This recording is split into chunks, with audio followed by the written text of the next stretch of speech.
৩১ জুলাই কিংবা ৫ই আগস্ট ২০২৪ বাংলাদেশের ইতিহাসের আরেকটি রেড লেটার ডে বা স্মরণীয় দিন। দীর্ঘদিনের শাসন, শোষণ আর নিপীড়নের পর বাংলাদেশ নামের রাষ্ট্রটি এদিন আওয়ামী ফ্যাসিজম আর ভারতীয় আধিপত্যবাদের করাল গ্রাস থেকে মুক্তি পায়। জন্ম নেয় নতুন এক বাংলাদেশ, যাকে অনেকেই বলেছেন দ্বিতীয় স্বাধীনতা কিংবা পুনর্জন্মের দিন। আন্দোলনের এই দিনভিত্তিক ঘটনা প্রবাহ নিয়েই ৩৬ জুলাই।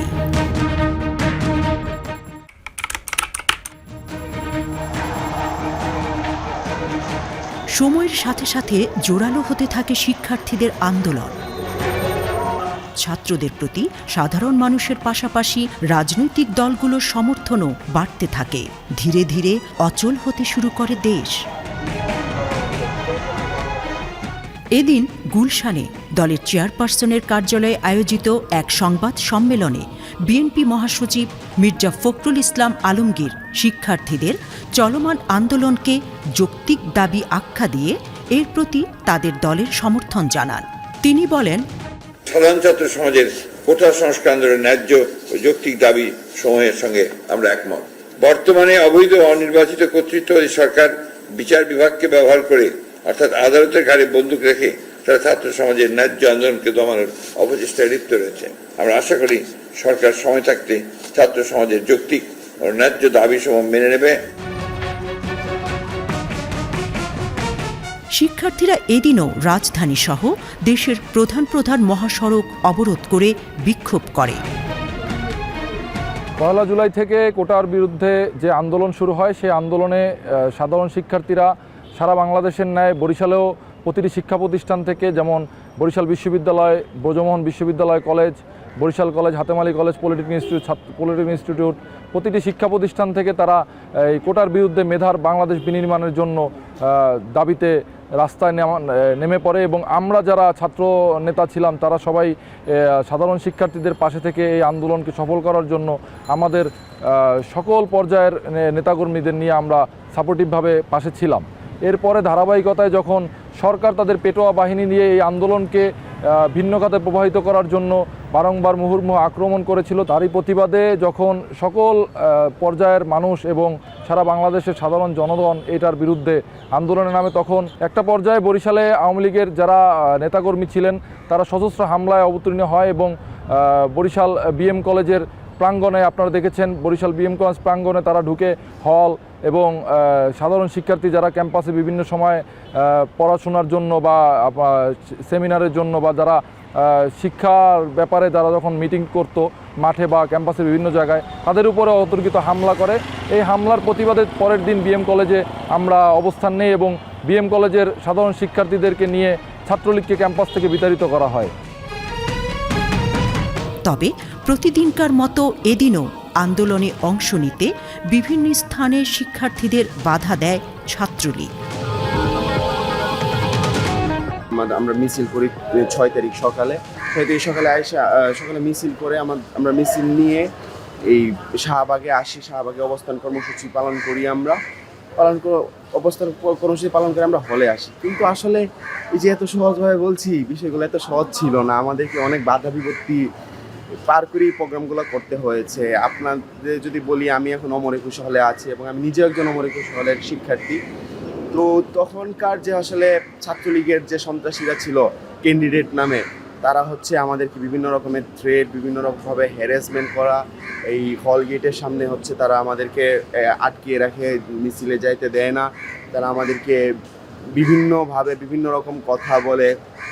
তো আমরা আসলে এই সব কিছুর মানে বাধা কাটিয়ে আমরা ওইখানে যাওয়ার চেষ্টা করতাম, কারণ এটা আসলে আমাদের অধিকারের একটা বিষয় ছিল। আমার প্রাপ্য, সেটা আমার এটা অর্জন করে নিতে হবে, এই মনোভাবটা আমাদের ভিতরে চলে এসেছে। এই কারণে হচ্ছে আমরা ওদেরকে হচ্ছে এত করতাম না।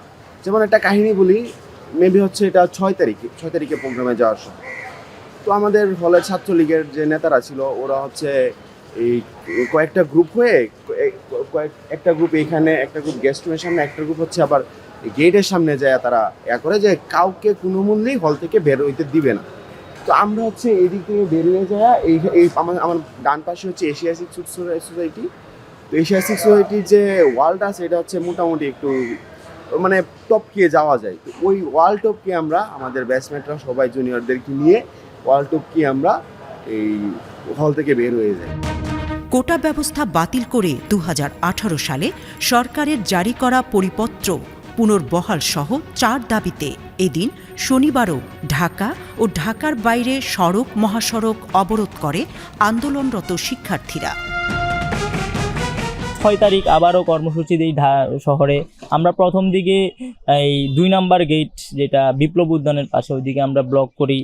মানে দেখা যায় যে চট্টগ্রামে মানে আমরা তো চাইতাম যে ব্লক করে হচ্ছে এই আমরা কনসার্ন নিতে চাইতাম। যখন দেখা যাচ্ছে যে কর্তৃপক্ষ আমাদের এই দাবিতে কোনো কনসার্ন দিচ্ছে না, তখনই আমরা মূলত বাধ্য হয়ে ব্লকেটে যাই। এর আগে আমরা কখনো ব্লকেটে যাই নাই।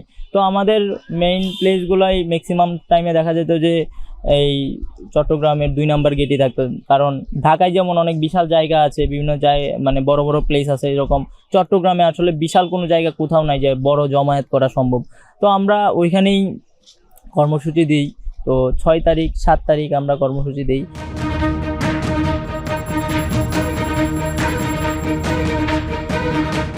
আমরা কোটা প্রথার সংস্কার চাই, একটি যথাযথ কমিশন গঠন করার মাধ্যমে যেন কোটা প্রথাকে সংস্কার করা হয় এবং অপ্রয়োজনীয় কোটাগুলোকে সরকারি চাকরি থেকে বাদ দিয়ে যথেষ্ট কর্মসংস্থান সৃষ্টি করা হয়। যতবারই আমাদের অধিকার নিয়ে প্রশ্ন হয়েছে, বাঙালিরা কখনো অধিকারের প্রশ্নে আপোষ করেনি। বাংলাদেশে এখনো যদি বৈষম্যের শিকার হয় বাংলার জনগণ, অধিকারের প্রশ্নে কখনো আপোষ করবে না, তারা সংগ্রাম চালিয়ে যাবে।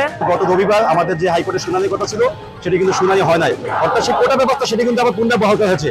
তাই এই কোটা ব্যবস্থা আমাদের একদম সংস্কারের পক্ষে এবং আমরা চাই কোটা ব্যবস্থা সম্পূর্ণ বিলুপ্ত করা হোক। সেই আমাদের দাবিতে কিন্তু আমরা আজকে রাজপথে অবস্থান নিয়েছি।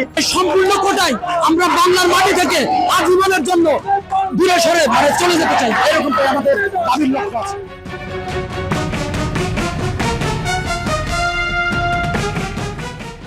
ষষ্ঠ দিন 6 জুলাই সর্বপ্রথম 16 শহরে চট্টগ্রাম বিশ্ববিদ্যালয়ের শিক্ষার্থীরা শাটল ট্রেনের মাধ্যমে চট্টগ্রামের শহরের যে আন্দোলন, সেই আন্দোলনটি সর্বপ্রথম শুরু হয় 6 জুলাইয়ের মধ্য দিয়ে।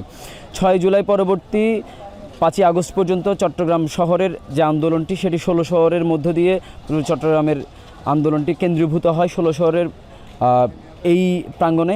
এখান থেকেই চট্টগ্রাম বিশ্ববিদ্যালয়ের শিক্ষার্থীরা এবং চট্টগ্রামের প্রাইভেট বিশ্ববিদ্যালয়ের শিক্ষার্থী এবং ন্যাশনালের শিক্ষার্থীরা সকলেই একত্রিত এখানে জমায়েত হয় এবং এখান থেকেই সকল মিছিল পুরো চট্টগ্রাম শহরে প্রদক্ষিণ করে।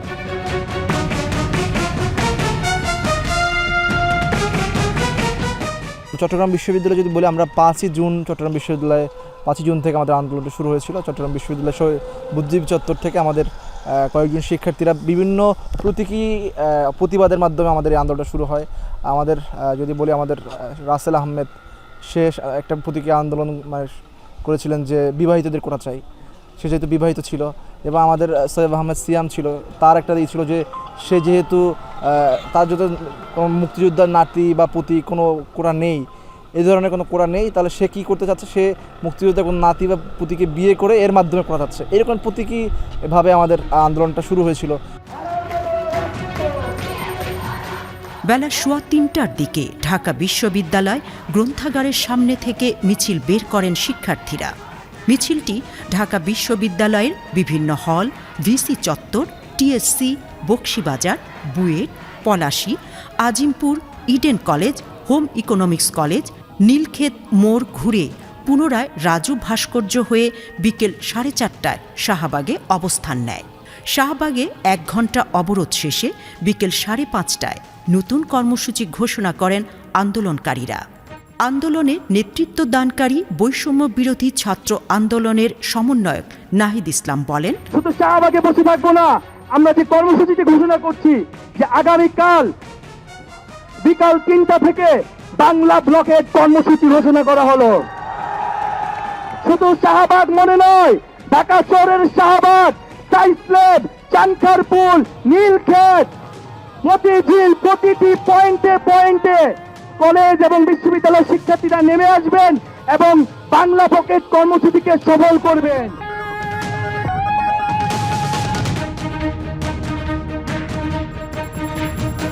এদিকে ঢাকার বাইরেও এদিন স্বতঃস্ফূর্ত কর্মসূচি পালিত হয়।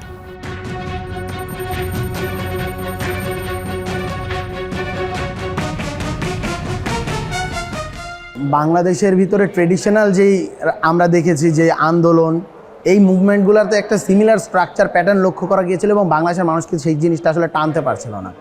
আমাদের এমন কিছুর প্রয়োজন ছিল, এমন একটা নতুন ল্যাঙ্গুয়েজ যার প্রতি মানুষ আসলে অ্যাট্রাক্ট ফিল করবে, গুরুত্ব দিবে। এবং বাংলাদেশে যেটা হয়েছে হরতাল অবরোধটা চিন্তা করলে আমরা যেহেতু এটা বলতেও হচ্ছে যে আমরা দেখেছি স্বৈরাচারী শেখ হাসিনার আমলে অনেক রাজনৈতিক দলগুলো, বিএনপি বা জামাত বলুন, অন্যান্য বাম সংগঠনগুলো বলুন, তারা কিন্তু রেগুলার বেসিসে হরতাল অবরোধের ঘোষণা করতো, কিন্তু বাস্তবায়ন আমরা দেখতাম না। রাস্তাঘাটে ঠিকই গাড়ি চলতো। সো মানুষের হরতাল অবরোধ এই শব্দগুলোর প্রতি আসলে বিশ্বাস উঠে গিয়েছিল, মানুষের নতুনত্বর দরকার ছিল। তো আমরা যখন আসলে হলো গিয়ে এই কথাগুলো বলতে চাচ্ছিলাম যে বাংলা ব্লকেট এই নামটা কোথা থেকে এসেছিলো, এটা একটু ইন্টারেস্টিং। আমরা ঢাকা বিশ্ববিদ্যালয়ের যে কার্জন হলের পেছনে প্রাণীবিদ্যা বিভাগে, যেটাকে আমরা হোয়াইট হাউস বলি আর কি, আমরা হোয়াইট হাউসের ওখানে মিটিংটা করছিলাম। সো ওইখানের ভিতরে কি একটা নতুন নাম দেওয়া যায় যে আমরা একটা কর্মসূচি ঘোষণা করব একটু হরতালের মতো, কিন্তু সেটার নাম হরতাল দেওয়া যাবে না। এইটার এরকম কি কর্মসূচি ঘোষণা হতে পারে, পয়েন্টগুলো আমরা ব্লক করব। তখন আসিফ মাহমুদ ভাই আসলে হুট করে একজন প্রস্তাবনা করলেন যে বেঙ্গল ব্লকেট নামটা হলে কেমন হয়। সো শুরুতে বেঙ্গল ব্লকেট বললাম, পরবর্তীতে বলতে বেঙ্গল ব্লকেটের থেকে তো বাংলা ব্লকেট শব্দটা ভালো শোনায়, পরবর্তীতে বাংলা ব্লকেটটা আসে এবং পরবর্তী দেখা গিয়েছিল এই বাংলা ব্লকেট শব্দটা তুমুল জনপ্রিয় হয়েছিল এবং প্রত্যেকটা মানুষকে আসলে ক্যাচ করতে পারছিল, বিশেষ করে শিক্ষার্থীদেরকে এই শব্দটা ক্যাচ করতে পেরেছিল। এবং এই একটা নতুনত্ব যেখানের ভিতরে ট্রেডিশনাল হরতাল বা অবরোধ শব্দটা না শোনা যাওয়ায় রাস্তাঘাটে যখন হলো গিয়ে মানুষের যে আমরা দেখেছিলাম যে হরতাল অবরোধ হলে মানুষের যে স্বাভাবিক জীবনযাত্রার যে কষ্টটা, তারা কিন্তু সেইভাবে খুব বাজে রকমভাবে হলো গিয়ে এই ব্যাপারটা এক্সপ্রেস করে, কিন্তু তারা এইভাবে এক্সপ্রেসটা করে নাই। তারা আসলে শিক্ষার্থীদের প্রতি একটা সহানুভূতির একটা মূলক আচরণে আমরা দেখতে পেয়েছিলাম। একজন আমার মনে আছে, আমি যখন ফার্মগেটটা ব্লকেট করে, ফার্মগেটের যে এলিভেটেড এক্সপ্রেস হয়ে একজন বাবা তার হলো গিয়ে ঢাকায় এসেছিল, তিনি অসুস্থ ছিলেন, তিনি বলতেছিলেন তার সাথে তার সন্তান ছিল, সে বাবা কষ্ট করে হেঁটে হেঁটে যাচ্ছিলেন, আমরা পরবর্তীতে একটা রিক্সার ব্যবস্থা করে দিই। তিনি একটা কথা বলছিলেন যে তোমরা চালিয়ে যাও, শুধুমাত্র নিচে ব্লকে, তোমরা যে নিচে শুধুমাত্র হলো গিয়ে ব্লক করে রাখোনি, এলিভেটেড এক্সপ্রেসওয়ে ব্লক করার মধ্যে দিয়ে তোমরা একটা জিনিস দেখেছো, তোমরা হলো গিয়ে কারোর প্রতি বৈষম্য রাখছো না বা কোনো কিছু করতেছো না, তোমরা তোমাদের নিয়তের জায়গা থেকে সৎ। তিনি এই শব্দটা উচ্চারণ করেছিলেন, আমার স্পষ্ট এখনও মনে আছে। তোমরা যেহেতু নিয়তের জায়গা থেকে সৎ আছো, আমরা তোমাদের পাশে আছি। আমরা তো বাবা, আমরা চাই আমাদের শিক্ষার্থীরা ভালোভাবে একটা চাকরি করুক, সুন্দর ভবিষ্যৎ হোক, সেই জায়গা থেকে আমার যত কষ্টই হোক আমি তোমাদেরকে সাপোর্ট করে গেলাম। আসলে এই ধরনের অসংখ্য কথাবার্তাগুলো আসলে আমাদেরকে অনুপ্রাণিত করেছিল। আমি মনে করি যে এক্ষেত্রে বিভিন্ন ধরনের নাম, ভাষা এইটা খুবই মাত্র ফ্যাক্টর আকারে কাজ করেছে।